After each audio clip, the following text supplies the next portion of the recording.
Soli Deo Gloria, to the glory of God alone. Idirayto yung ama ko na, to the glory of God alone, ket isuti panangitak der iti kinapudno, nga ipang pangruna, ti pakaidayawan ni Apo Diyos, kaysa iti pagragsakan ti tao. Awan tinaramidan tayo, tapno iti kasta, ket agbalin tayo nalinteg iti imatang ni Apo Diyos, gapuna nga awan, ti pagpasindayag tayo iti Diyos. Iko na, iti Ephesians chapter 2 verse 9, gapu tayong sagot na Apo Diyos panakaisalakan, awan ti pagpasindayag tiyo, awan ti kuna tiyo sarili tiyo nga glory, tani Apo Diyos amin nangaramid.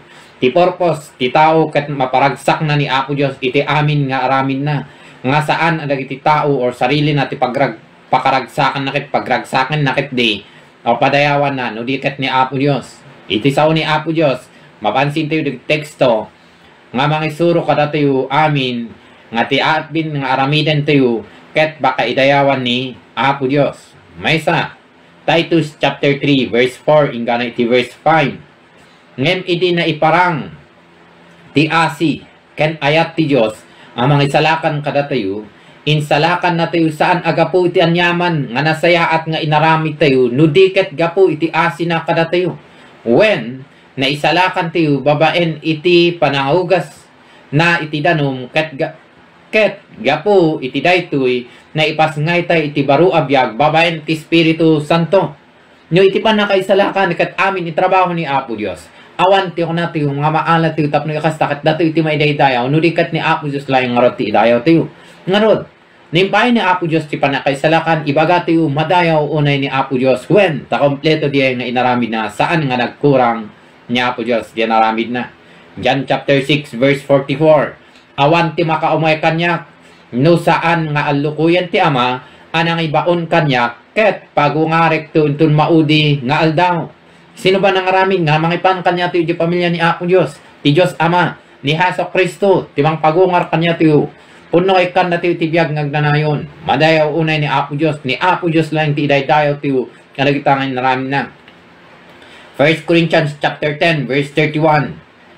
Dahil sumbat mo, no adda anyaman nga aramiden nyo, mangan man when uminom kayo, aramiden nyo apakaidayawan ti Diyos.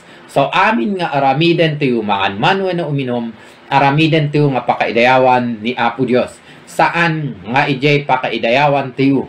Ta si asino tiyo kung mga tao, tapno itikas takat agala tiyo met, tapno tayo tiyo makuna tiyo nga maidayaw, na dati naramid tayo, parabor ni Apo Diyos, nga mabalin tayo nga maaramid, na dati mai-perform tayo, gapo iti parabor na, iso nga naaramid tayo diyay, ngarod ti ibaga tayo, ni Apo Diyos, laing ti may daytayaw, no mampay, adu ti mang appreciate, no na may ti inaramid mo, na saya ti naramid mo, appreciate na kalaunay, ngayon ti ibaga tayo lata, ni Apo Diyos, laing ti may daytayaw, may tantanok, kasi, awan ti maaramid tayo at tao, no saan nga agtrabaho ni Apo Diyos, kanya tayo, ngarod, ni Apo Diyos, di gumaputap no, at dati kayat yung maaramid, paret pakadayawan ni Apo Diyos, ibagat yung ngarod, ni Apo Diyos, dapat, idaydayaw tiyo, ngarod, anyaman nga aramidan tiyo, mangan man, no, minom, anyaman nga aramidan tiyo, apakaidayawan ni Apo Diyos.